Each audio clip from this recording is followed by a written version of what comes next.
court papers from Natchez, Mississippi, show something that historians have been avoiding talking about for more than 100 years.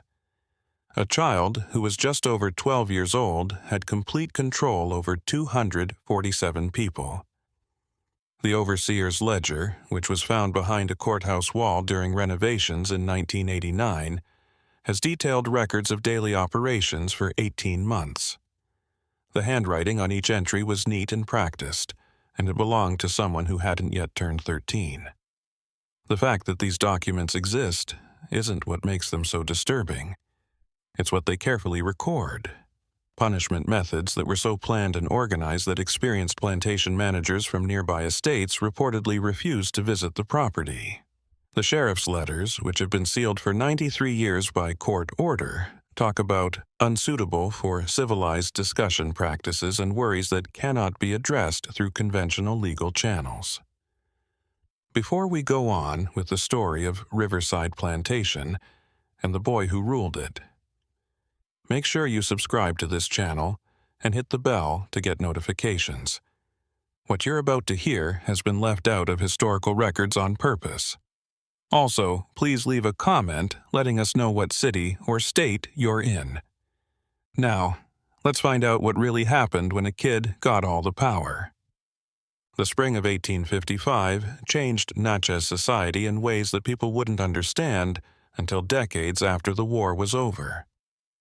Before the war, Natchez was one of the richest cities in the United States. Its wealth came from cotton and the work of thousands of people who had no choice but to do it.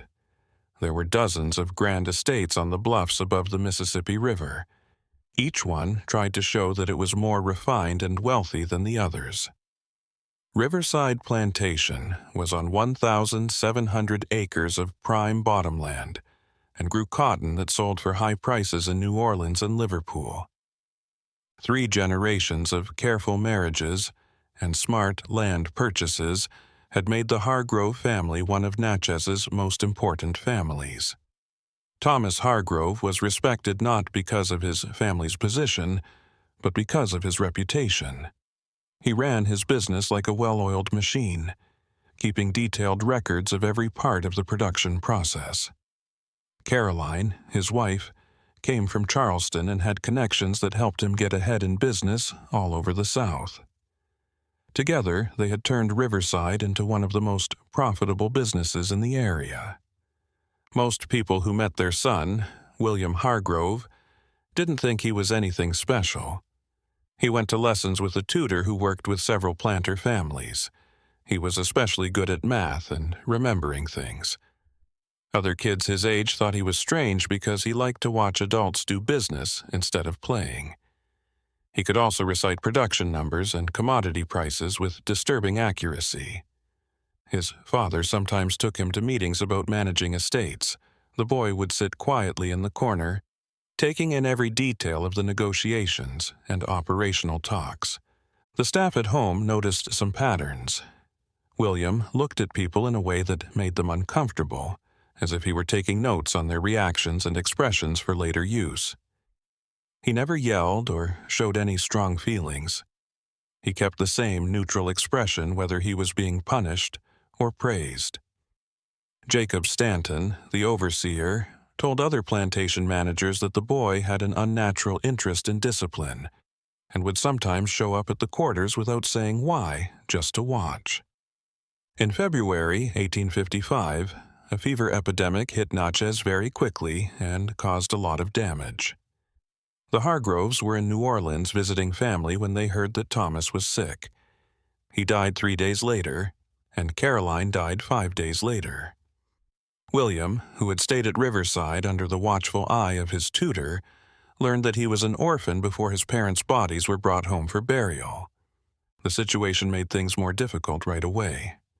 Thomas Hargrove's will named his brother Robert as the executor and guardian, but Robert lived in Virginia and wouldn't be able to come for a few weeks.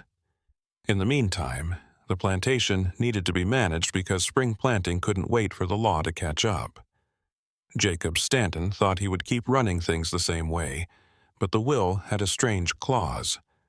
William had the final say on all plantation decisions, and the executive was only responsible for the estate itself.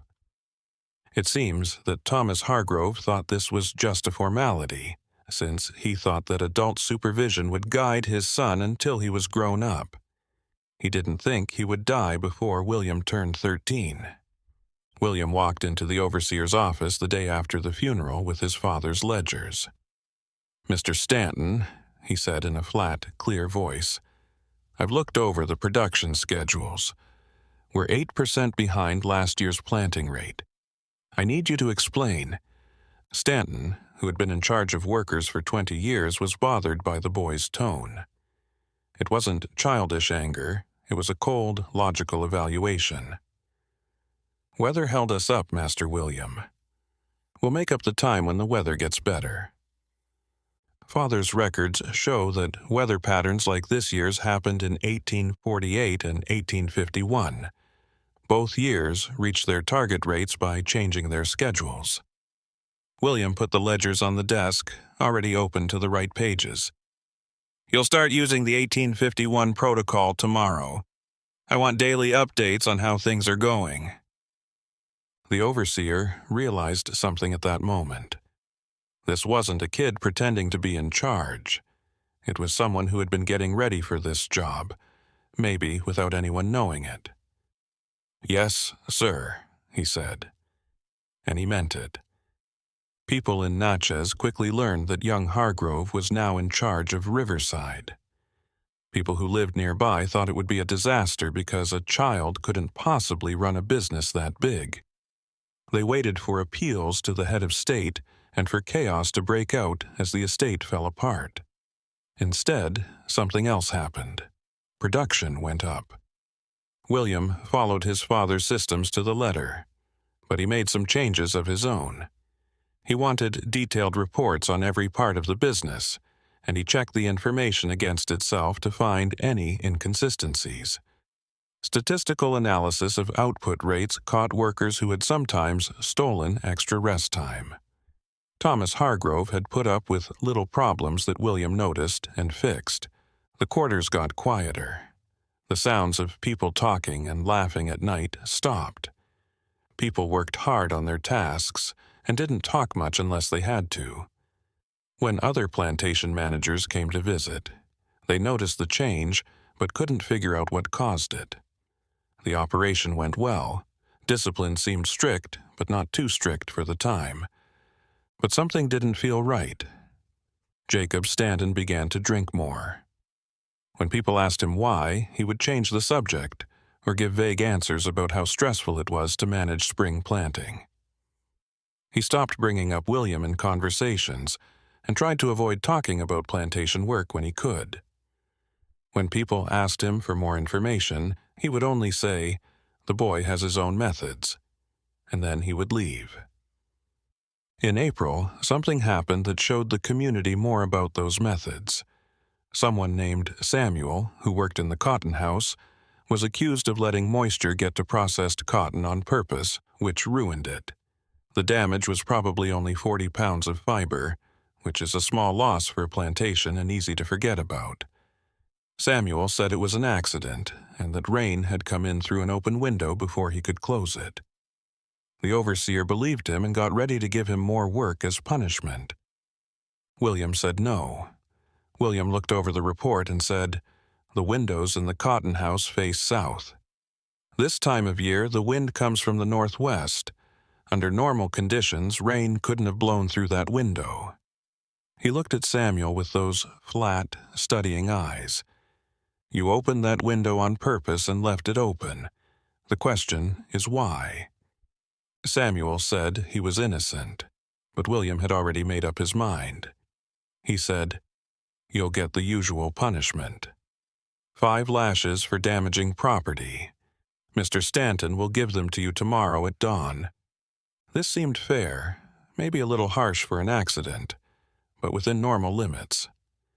The family relaxed, thinking that William would do what his father did.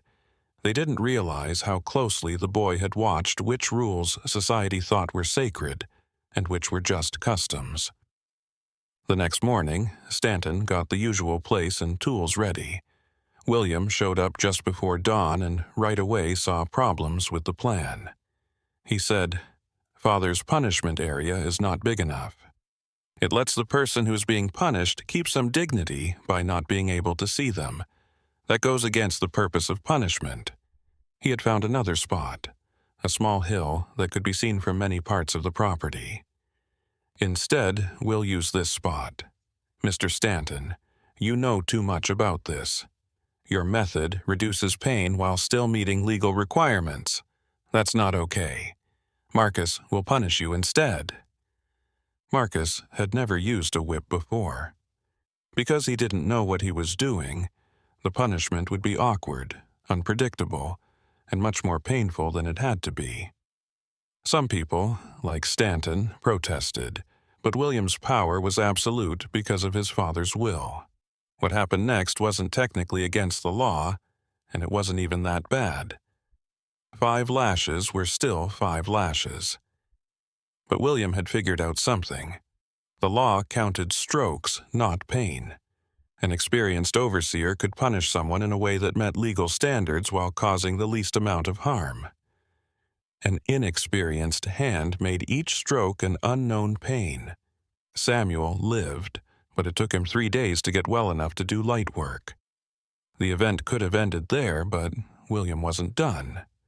He said that anyone who got in trouble would have the time they lost at work taken out of their monthly food and supply allowances. Because Samuel had to take 3 days off to heal, his rations were cut by 10% for the month. Once more, nothing is technically against the law. Planters had a lot of power over how resources were distributed, but the compound effect turned small punishments into ongoing suffering that affected the whole family. Samuel was married and had 2 young children. The smaller rations hurt all of them.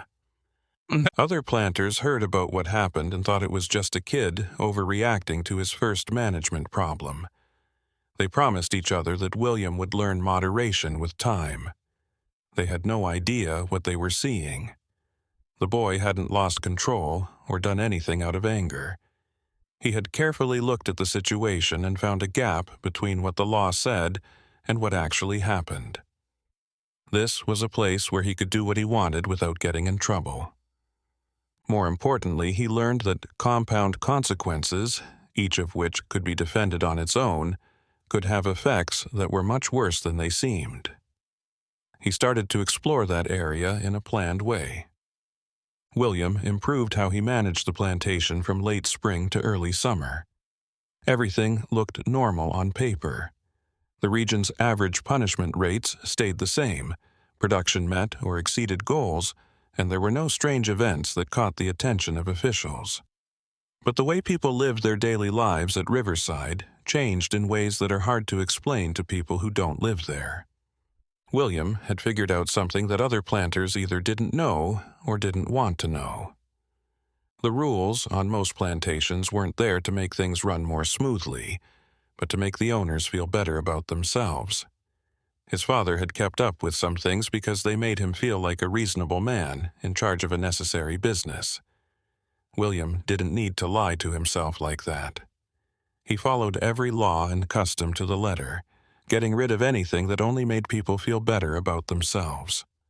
The end result was a place where everything legal was done quickly and without any mercy. He stopped his father from letting people visit family members on nearby estates on Sunday afternoons. There was no need for these visits. They were just polite, not required. William thought they were a waste of time and could be dangerous. The policy came to an end. He put into place what he called efficiency monitoring, which meant that everyone had to write detailed reports on how much time they spent on each task. If someone took longer than the average time, they got less food based on how much less productive they were. The system was mathematically perfect and completely heartless. It didn't take into account age, illness, or different levels of skill. He found out that morning wake times were normal, not required by law. He changed the time on the schedule to 30 minutes earlier. He noticed that people were less productive in the morning when it was darker, so he cut their allowances accordingly.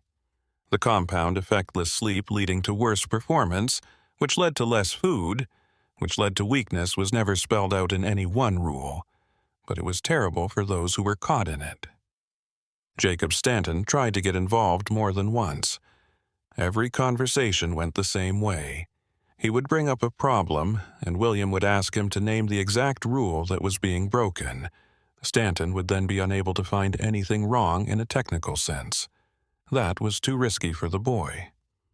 "It's the spirit of the thing," Stanton finally said, getting angry.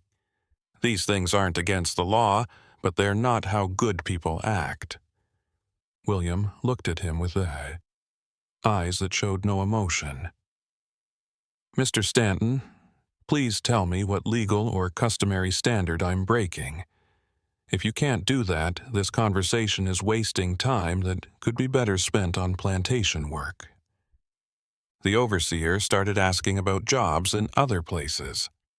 Other plantations didn't seem to make as much money and weren't as well organized, but the managers seemed to be able to sleep at night. That had some value. News from nearby estates came in bits and pieces, with strange stories that didn't seem true. A man who was punished for singing at work and making noise.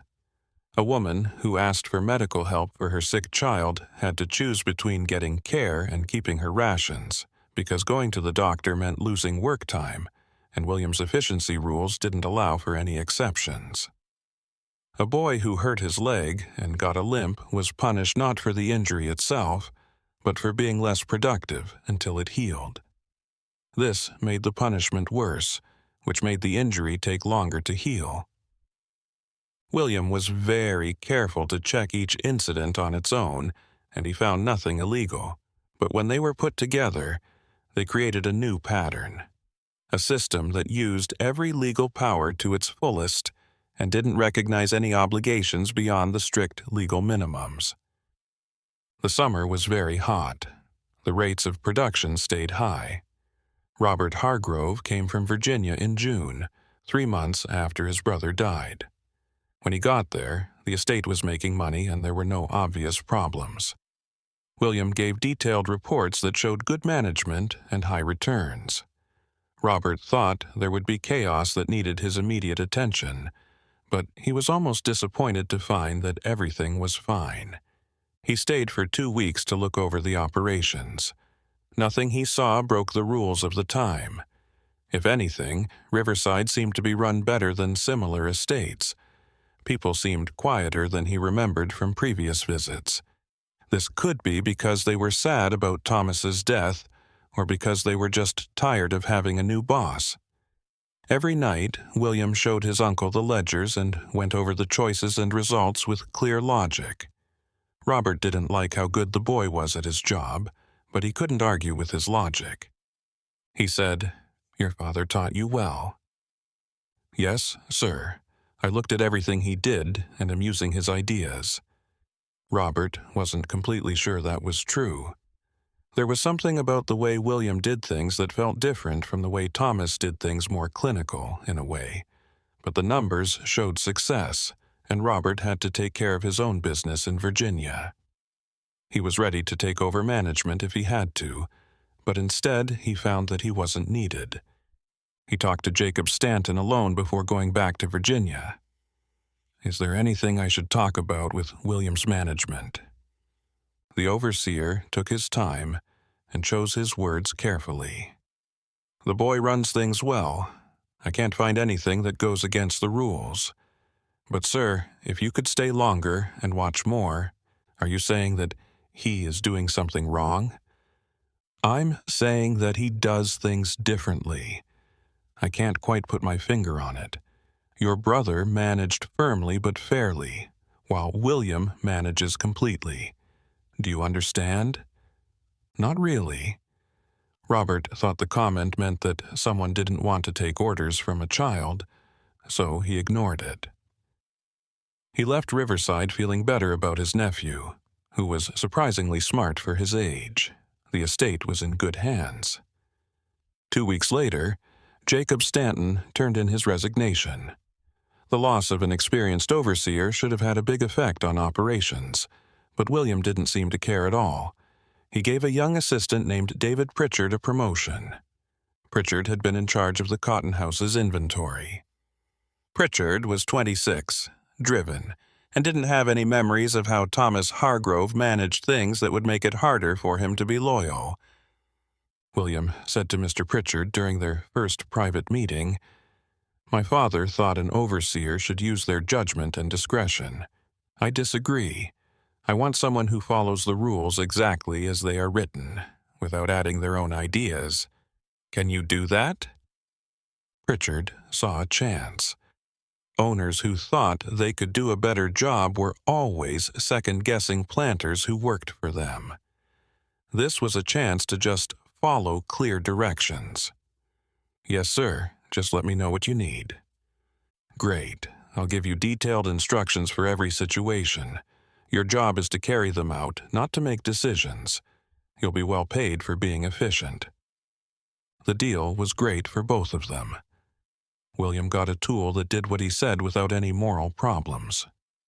Pritchard had fewer responsibilities and made more money than most overseers. Neither of them had the calming effect of someone who would question whether something should be done just because it could be.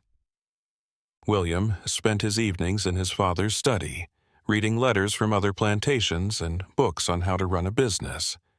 He wasn't looking for common sense. He was looking for holes in oversight and chances that other people had missed. He wrote down his thoughts and calculations in notebooks and came up with more and more complex ways to get the most work done while still following all the rules. He found out that the time of punishment was just as important as how harsh it was. It was common, but not required to punish someone right after they broke the rules. He started putting off punishments for a few days, during which time the person who was accused would be given the hardest work to do. The person was already tired by the time the official punishment happened, which made the same legal punishment much worse. Again, nothing against the law, just careful use of the freedom that was given. He understood that family ties made people weak and could be used against them in a planned way. William would cut rations for the whole family, not just the person whose productivity went down. Parents would work themselves to death to keep their kids from hurting. The gains in efficiency were amazing, and there was no law against distributing resources fairly. He realized that while it was morally expected, medical care wasn't required by law unless the injury was life-threatening. He started making people choose between getting treatment and keeping their full rations. People pushed through pain to avoid the economic cost of recovery time, so minor injuries that could have healed with a few days of rest festered for weeks. The ledgers kept careful records of each new idea. William kept very detailed records, not only of how much work was getting done, but also of what was making it happen. He was doing an experiment to find out how much pain could be legally caused in the name of efficiency.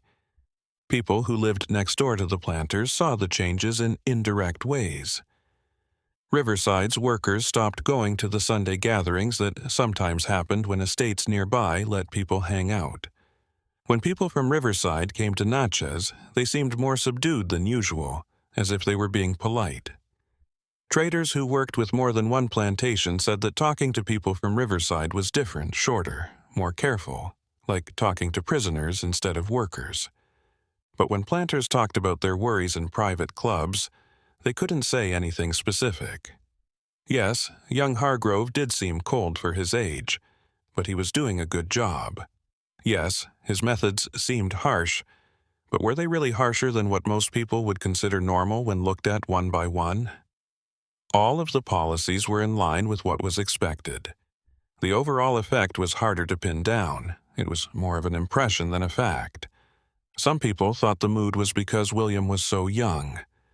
Maybe workers were upset about taking orders from a kid and would get used to it over time. Others said that it was understandable that the boy's mood had changed after losing both of his parents.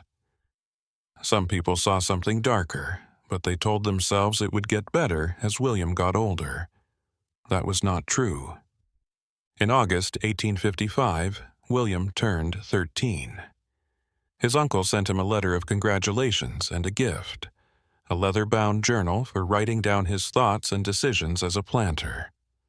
William started using it right away, filling pages with in-depth studies of how people act when they are under different kinds of stress and deprivation.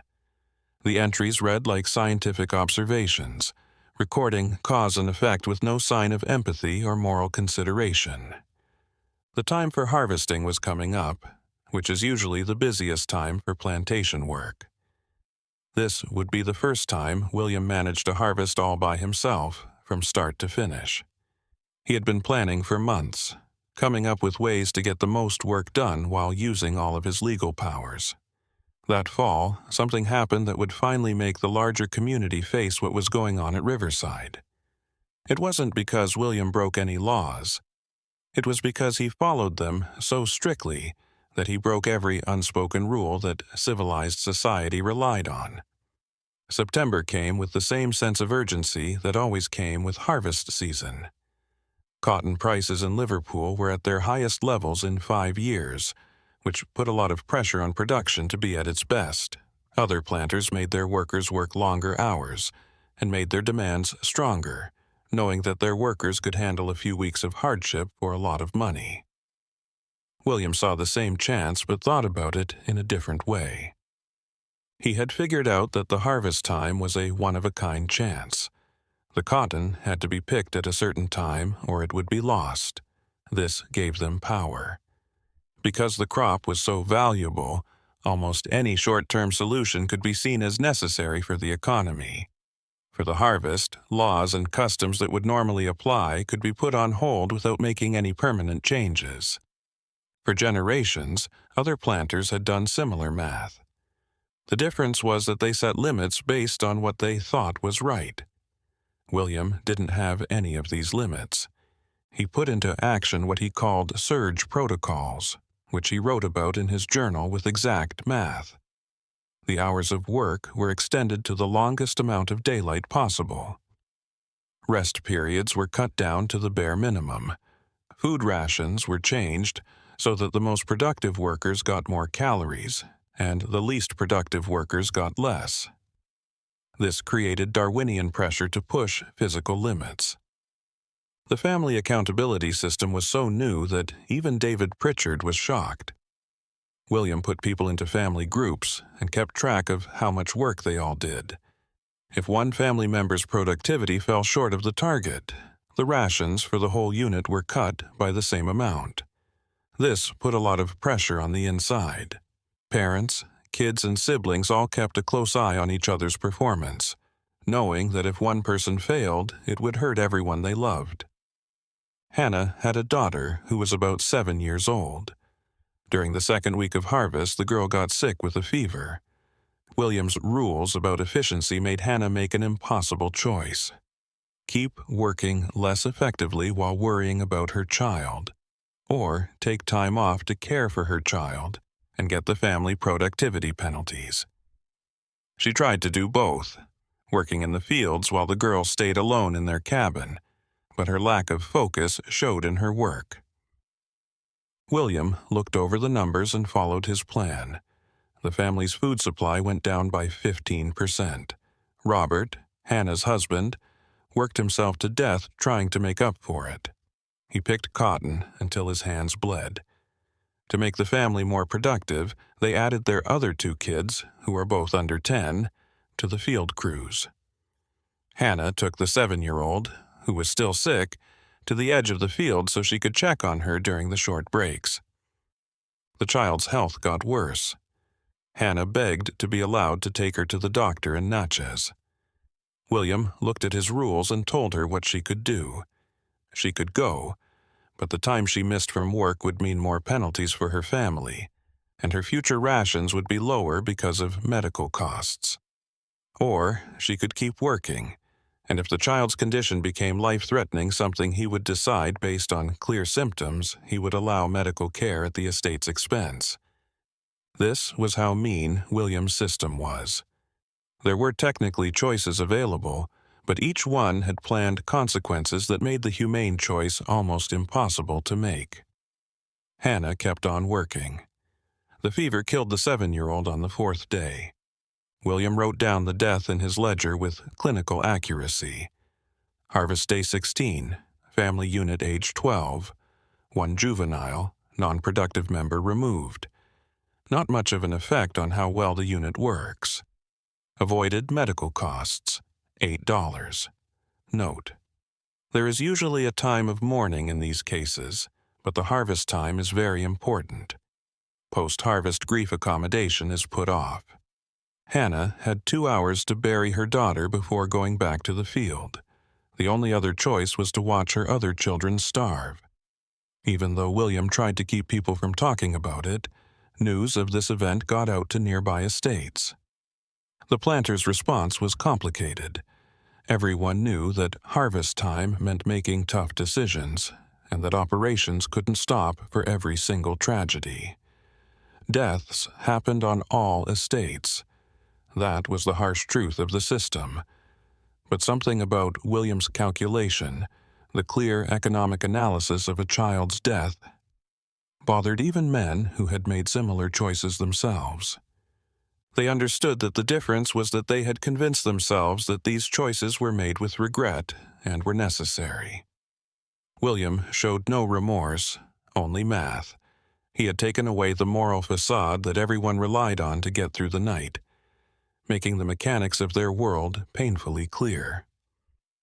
In late September, a group of planters went to Riverside to talk about regional cotton prices, but they were really there to check things out. William welcomed them warmly and offered them drinks and detailed reports on production. The estate was well organized, the fields were productive, and everything was going well. There didn't seem to be anything wrong. They tried to bring up their worries in a roundabout way. "We've heard that your farming methods are very demanding, William." "Yes, sir. The surge protocols I've put in place have raised the yield per acre by 17% over last year. Would you like to see the analysis? I'd be happy to explain how I did it. We care more about the safety of your people during this busy time. All legal requirements are being met exactly. I have proof if you want to see it.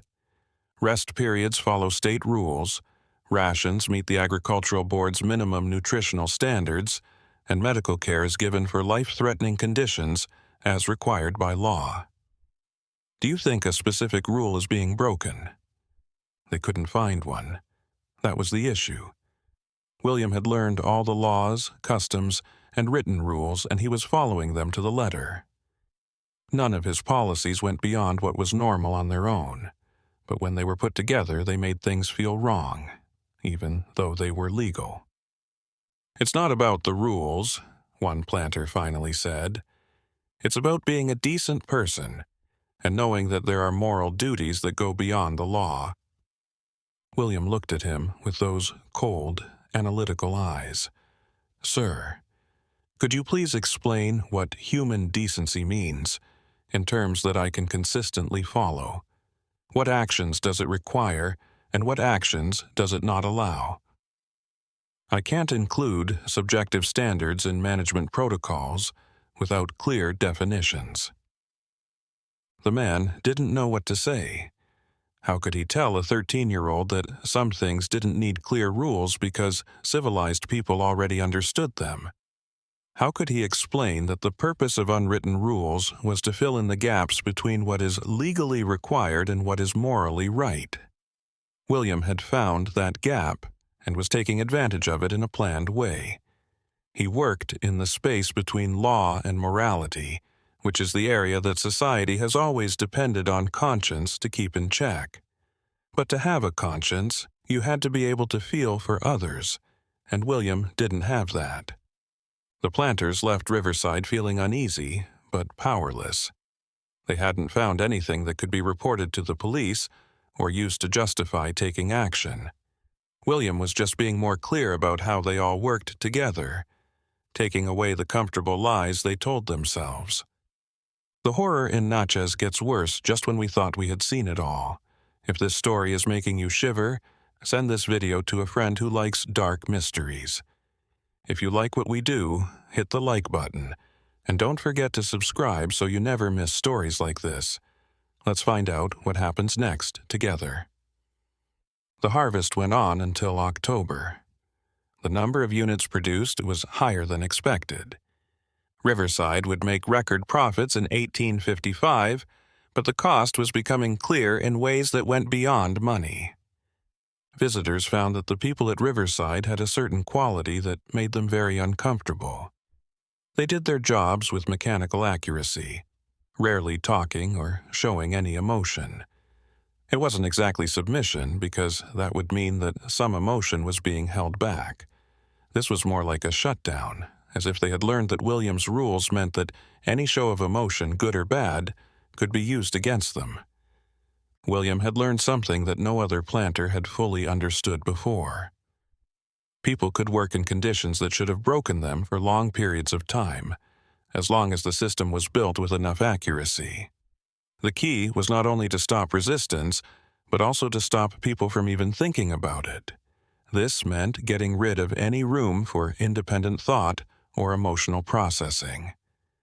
His family's system of accountability worked perfectly to do this. He made sure that everyone was focused on monitoring and pressuring each other by making their suffering depend on how well their family as a whole did. Someone who might have thought about fighting back would instead focus on making sure their spouse or child didn't do anything that would get the group in trouble. He had also learned that being unpredictable was a strong way to control people. His protocols seemed to follow clear rules, but William used his own judgment to interpret them, applying them in ways that seemed random and not always the same. As a result, no one could make reliable mental models of cause and effect. They couldn't learn how to avoid punishment because the link between what they did and what happened was made less clear on purpose. One of the best things he did was make people give detailed confessions when their productivity went down. If someone didn't meet their goals, they had to explain to William why. The explanation had to be clear and full of details. If it wasn't, there would be more penalties. But any reason they gave would be looked at and used against them. If someone said they were tired, William would write down that they had lacked necessary vigor, and give them lighter work and less food to match their lower ability. If they said they were sick, he would need medical proof that they were sick, and they would have to pay for it. If they brought up family issues, those family members would be looked at more closely.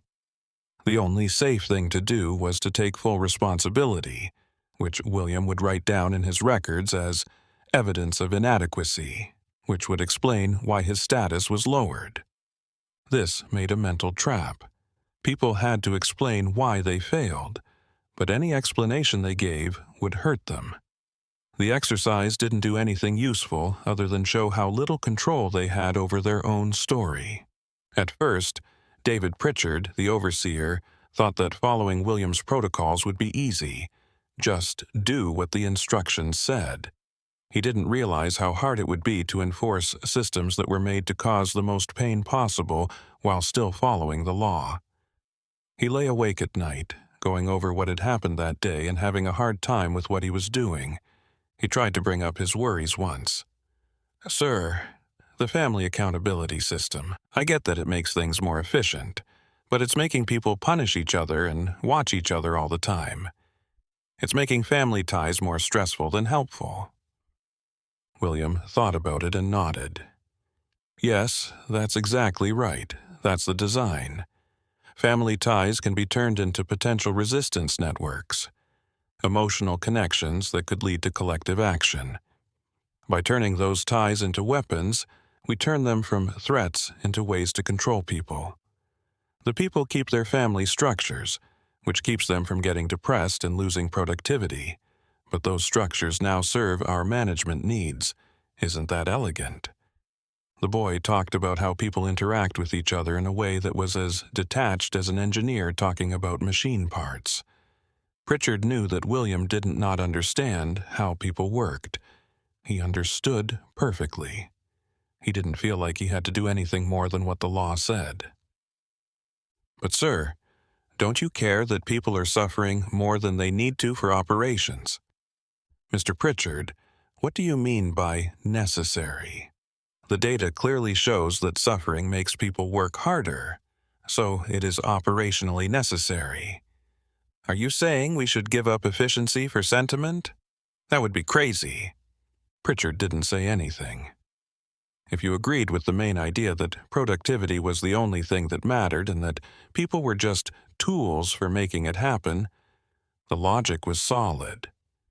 William had completely accepted that idea and was putting its effects into action in a way that was completely consistent. The overseer kept doing his job, but he started writing down William's rules in private notes because he thought that someday someone would need to know what happened at Riverside. He couldn't stop it, but maybe he could at least keep the proof. The cotton harvest was almost done by the time November came. Even though Riverside lost 3 months due to Thomas Hargrove's death and the transition of management, production was up 23% from the previous year. William's first season as plantation manager was a huge success by any economic standard. But even people who tried to ignore it could see the human cost. When people from Riverside came to Natchez for business, they looked haunted in ways that went beyond being tired. They moved with a certain amount of caution, as if they were always expecting to be watched and judged. They didn't look each other in the eye and spoke in short, careful sentences, giving no information that wasn't asked for. People who worked with several estates said that something had changed at Riverside. They couldn't say exactly what it was. People there weren't rebellious or obviously mistreated by the standards of the time, but talking to them felt wrong, like talking to people who had learned that any word could be used against them and that any connection with another person could be dangerous. Some people in town stopped doing business with Riverside, saying they had vague reasons or scheduling problems. They didn't want to say what they were really worried about, that seeing the results of William's management made them part of something they couldn't even defend to themselves. Reverend Thomas Clark, a Methodist minister, tried to go to the estate to hold religious services, which was common on many plantations. William was polite and told him that people could worship however they wanted during their breaks, but they couldn't do religious things on estate time. If the reverend insisted on holding services, they would have to happen after dark and would take away from workers' sleep time. But William, the reverend said, religious education is normal and seen as morally necessary. Your father always let you go to church on Sundays. Father allowed a lot of things that weren't good for business. I'm sure you understand, Reverend, that I have to run this estate well. People can choose to give up their free time to worship, but I won't pay for religious activities with productive time. Clark was shaken when he left. He worked with planters who didn't care about the spiritual well-being of their workers, and some of them were even openly hostile to religion. But William wasn't angry.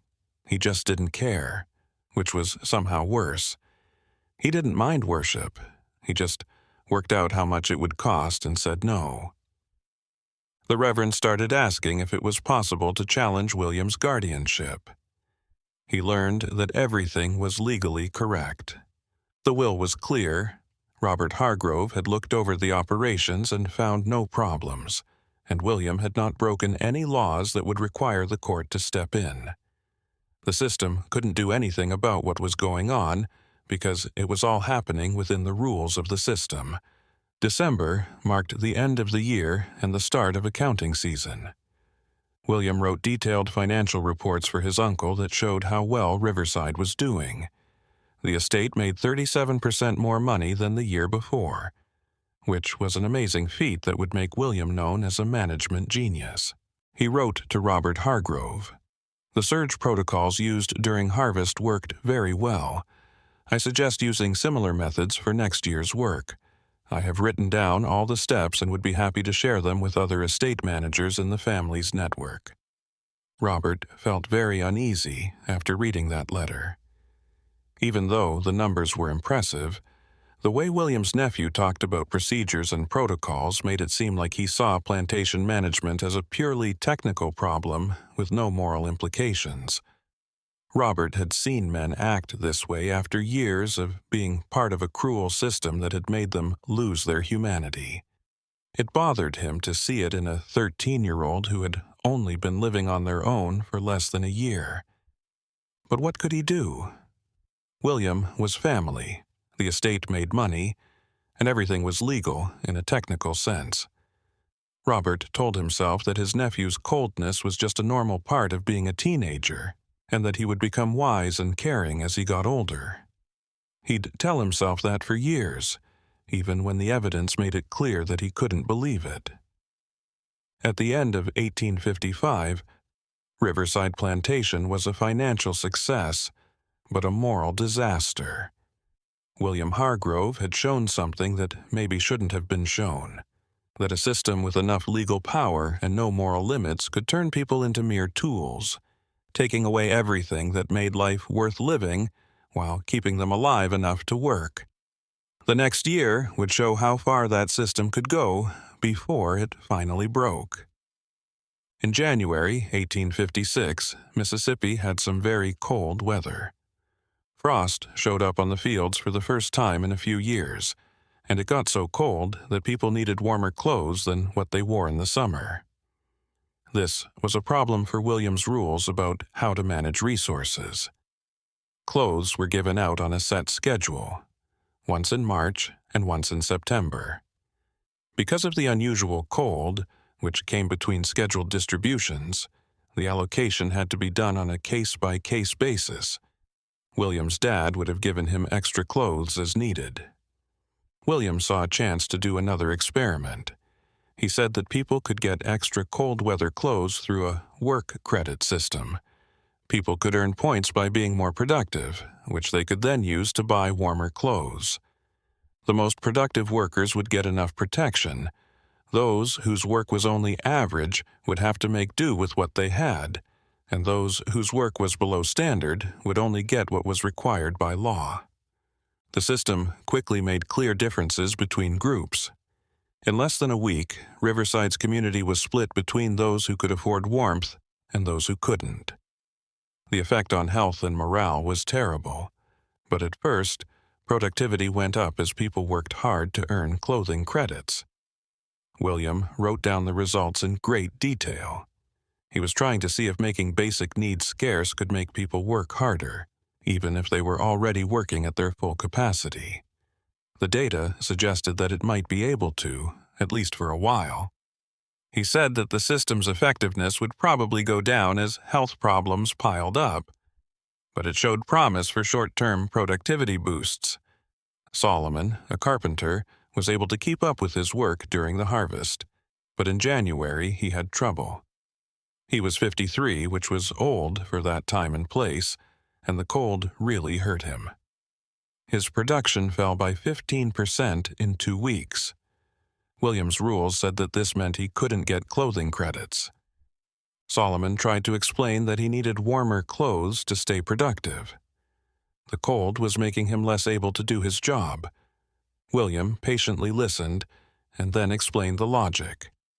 If you're not performing up to par because of the cold, that means you're more sensitive to changes in temperature than other people. Giving you limited warm clothing resources would be a waste of time. You'd benefit less than someone whose baseline productivity is higher. The rational allocation is to give clothing to those who can best use it. This was the main idea behind William's system. It took economic ideas that made sense and used them in ways that made them seem crazy. The logic of market efficiency worked well for distributing goods, but it was a nightmare when it came to meeting people's basic needs that could mean the difference between life and death. As the cold weather continued, Solomon's work output kept going down. He got a respiratory illness that could have been controlled with enough warmth and rest. William's rules said he couldn't have either. He died in February, and William wrote it down as natural attrition of aged, low-productivity unit. That winter, a number of deaths like this happened. Each one could stand on its own. The people were sick or old, the weather was unusual, and medical care was given when the situation became life-threatening by law. But the pattern was clear. William's system for allocating resources had effectively sorted people by how productive they were, protecting useful workers while letting others die from exposure. The planters next door could no longer ignore what was going on. During Robert Hargrove's next visit, a group of them, led by a man named Charles Fairmont, whose estate was next to Riverside, told him about their worries. Fairmont said, "Your nephew is treating that estate like a business optimization problem. His management lacks compassion. People are dying from things that could easily be avoided." Robert had been going over the financial reports and was having trouble understanding what they meant. The numbers were amazing. Riverside was now the most profitable estate in the area per acre. But even he found it hard to defend the ways that made those returns. "Is William breaking the law?" he asked. "That's not the point. That's exactly the point. If he's breaking the rules, we can take action through the right channels. If he's not, what you're really asking is whether we should step in and stop a legal operation because we don't like how it's being run." Fairmont had a hard time explaining the problem. There are standards that go beyond the law. People who are civilized know how to treat other people. Even if William is following the letter of the law, he is breaking that understanding. "Then maybe those ideas should be written down in law," Robert said. "I can't go against my nephew's management decisions based on my own moral standards until they are. The estate is his responsibility under his father's will." This was the system's biggest flaw, which is now clear. It had made itself very powerful in the law, with very few legal limits, relying on people's morals and social pressure to stop abuse. William had no conscience, and he had learned to avoid social pressure by asking for details that moral intuitions couldn't give. Charles Fairmont tried one more time. "Robert, I knew your brother. Thomas was a strict but fair boss. What's going on at Riverside now isn't what he would have wanted. You have a moral duty." Robert cut in. "I have a legal duty to honor my brother's will and protect my nephew's inheritance. I can't step in unless you can show me specific violations of the law or prove that William is mentally unfit for management, which his financial results clearly show he is not. I'm sorry, Charles, I really am. But this is a legal matter, and everything is in order." The planters were angry and scared when they left. They had figured out that the system they were all a part of didn't have any built-in ways to stop what William was doing. When they met someone who just ignored all of their rules, every protection they had relied on conscience, social pressure. Unwritten rules and moral intuition failed. If William could do this without fear of punishment, why couldn't others do the same? They couldn't stop thinking about the question because they knew the answer. Nothing stopped it except their own choice to stick to moral rules. It wasn't necessary for the system. William had said that those limits were optional, and in a competitive setting, optional limits always fade away. Some of them started to doubt their own methods when they saw that they were doing things that were similar to what William did, but not exactly the same. That acknowledgement was profoundly unsettling. It was easier to think of William as an outlier, a one-of-a-kind broken person, than to face the fact that most of his system just made clear what they had all done through comfortable self-deception. Spring came, bringing warmer weather and the start of a new planting season. The winter had cut Riverside's population by 12 people, most of whom were elderly or sick and couldn't handle the cold and not having enough clothes. William was happy to see the decrease because it made the estate's productivity to population ratio better. He was now 13 years old and almost 14. His management skills had gotten better, and so had his knowledge of how people think and feel. The ledgers from this time look like experimental journals that keep track of tests of different ideas about motivation, compliance, and control. In April, David Pritchard finally hit rock bottom. He had spent months putting in place rules that went against everything he believed in, and he had to watch people suffer under the systems he helped enforce. It was a good amount of money, but it didn't make up for how much it cost him to look in a mirror. He sent in his resignation, and even though he knew it was pointless, he couldn't help but include a long letter explaining how William ran things and how they affected people. He wrote to Robert Hargrove, "Someone needs to know what's going on here, even if nothing can be done legally. Someone needs to understand what this boy has made." William seemed unconcerned when he accepted the resignation. "Thank you for your service, Mr. Pritchard.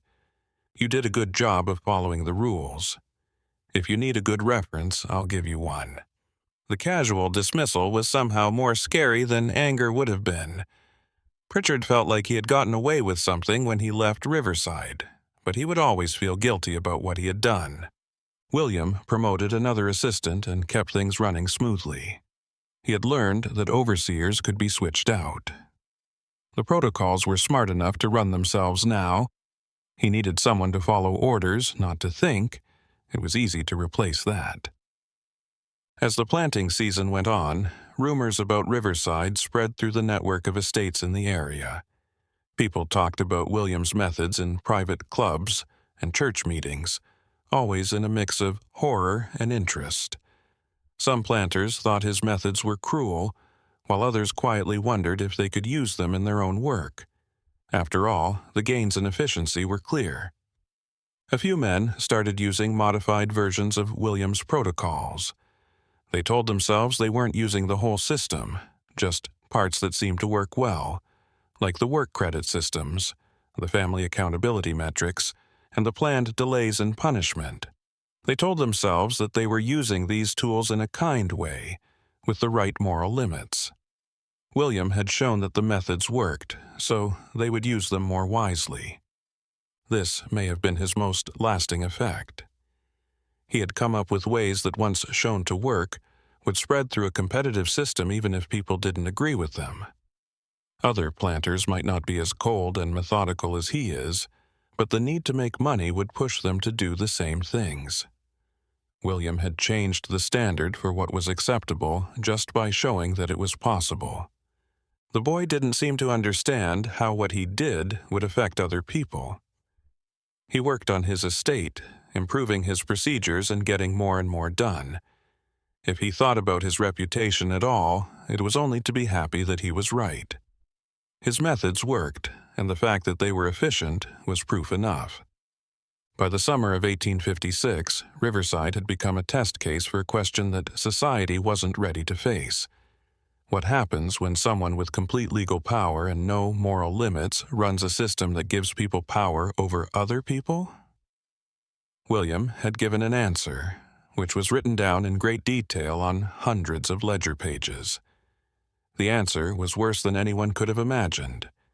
It would be a long time before people understood the full extent of William Hargrove's activities at Riverside. William was 19 years old and had been in charge of the estate for 6 years when the war started in 1861.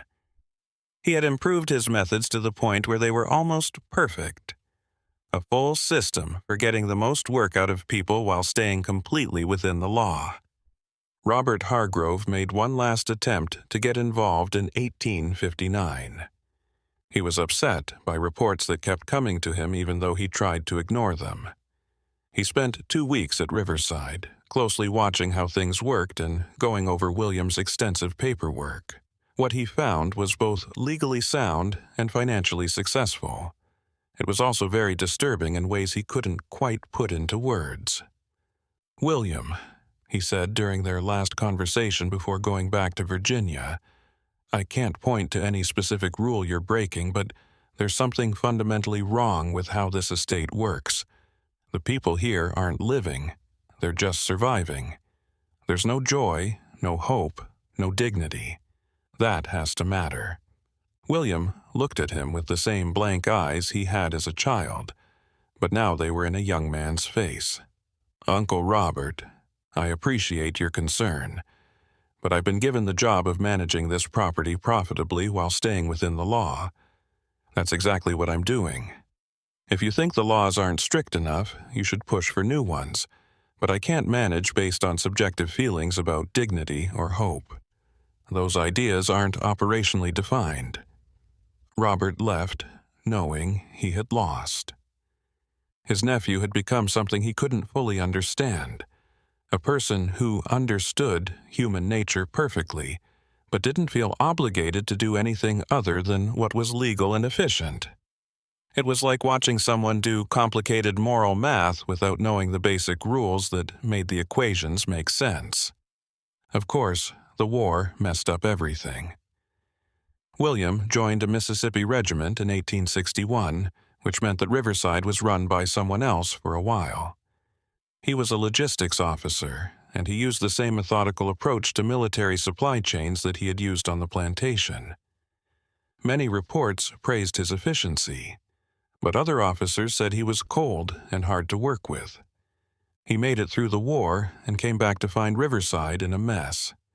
The system he had built had fallen apart, not from inside, but from outside. The people he had carefully controlled were no longer there. Some ran away, while others just vanished into the chaos of war and rebuilding. The estate itself was damaged, the infrastructure fell apart, and the records were lost. William tried to rebuild in the 1870s, but the new system of labor didn't let him have the same level of control he had before. Sharecropping still gave him a lot of power, but the relationship was based on a contract that limited his choices.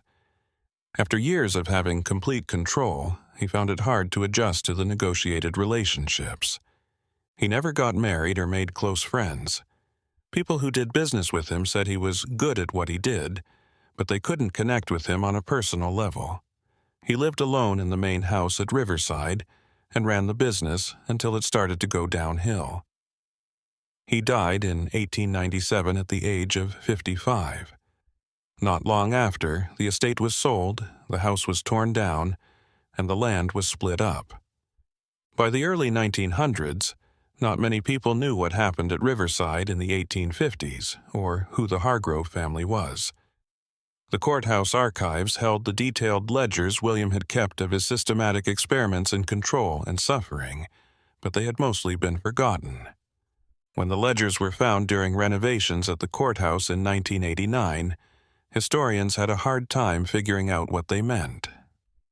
The papers made it clear that the management was very advanced. The record-keeping was very thorough, and the work was done very quickly. They also wrote down how systematic cruelty was happening within the law at the time. How should history look at someone who never really broke the rules but used them to make something horrible? The debates in academia go on.